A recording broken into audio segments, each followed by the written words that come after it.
মহিষ আটককে কেন্দ্র করে ধুন্ধুমার কাণ্ড, আহত ৮ পুলিশ কর্মী সহ এক মহিষ কারবারি।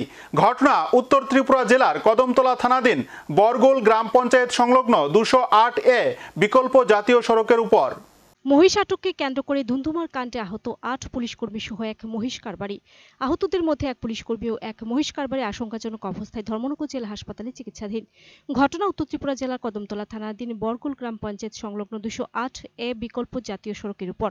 কদমতলা থানা ইন্সপেক্টর রেমুলাস সাংমা জানান, রবিবার রাত আনুমানিক ১০টার দিকে কদমতলা থানায় একটি খবর আসে, বরগোল এলাকায় ৫টি মহিষ সহ এক ব্যক্তিকে আটক করা হয়েছে। খবরের ভিত্তিতে যথারীতি থানার এএসআই জগদানন্দ গোস্বামী দলবল নিয়ে ঘটনাস্থলে পৌঁছে দেখতে পান কিছু উচ্ছৃঙ্খল যুবক এক ব্যক্তিকে মারধর করে আটক করে রেখেছে। যথারীতি পুলিশ ওই ব্যক্তিকে গাড়িতে তুলে নিয়ে আসতে চাইলে উচ্ছৃঙ্খল যুবক ওই ব্যক্তির উপর হামলে পড়ে। তখন ওই ব্যক্তিকে বাঁচাতে গিয়ে আহত হয় পুলিশ ও এসপিও জওয়ানরা। পরবর্তীতে অবস্থা বেগতিক দেখে রেমুলাস সাংমা সহ আরও পুলিশ বাহিনী ঘটনাস্থলে ছুটে গেলে তারও অল্প বিস্তর আহত হন। যদিও পরে পুলিশের ধৃত ব্যক্তি সহ আহত পুলিশ কর্মীদের কদমতলা সামাজিক হাসপাতালে নিয়ে আসে। সাথে ৫টি মহিষ থানাতে নিয়ে আসে পুলিশ। জানা গেছে, উচ্ছৃঙ্খল যুবকের হাতে আক্রান্ত হন inspector Remulus Sangma, ASI Jagadananda Goswami, constable Sujit Pal, Shanku Das, Taiyab Ali, Anil Kumar Reang, SPO jawan Sudip Acharya, Meshnath. সাথে গুরুতরভাবে আহত হয় ফরিদউদ্দিন নামের মহিষ কারবারি। জানা গেছে, তার বাড়ি কদমতলা থানা এলাকার ইচাই টুলগাঁও এলাকায়। এদিকে আহতদের প্রাথমিক চিকিৎসা করে হাসপাতাল থেকে ছেড়ে দেওয়া হলেও কনস্টেবল সুজিত পাল ও মহিষ কারবারি ফরিদউদ্দিনের অবস্থা আশঙ্কাজনক দেখে কর্তব্যরত চিকিৎসক তাদেরকে ধর্মনগর জেলা হাসপাতালে রেফার করেন।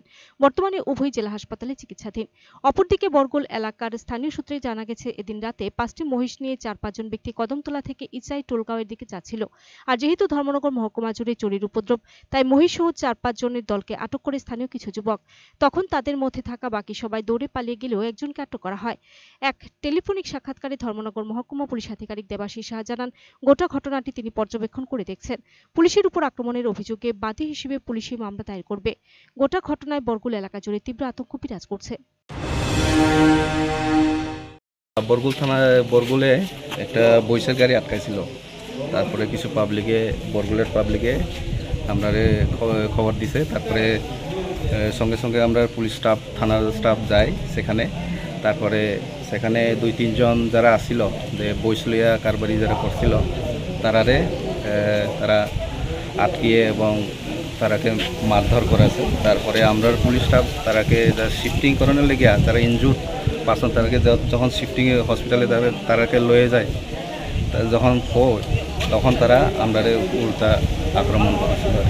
মানে আপনাদের দেখলাম কয়েকজন কনস্টেবল, কয়েকজন এসপিও যেমন আহত হয়েছে, পাশাপাশি আপনিও আহত হয়েছেন। Video report search India.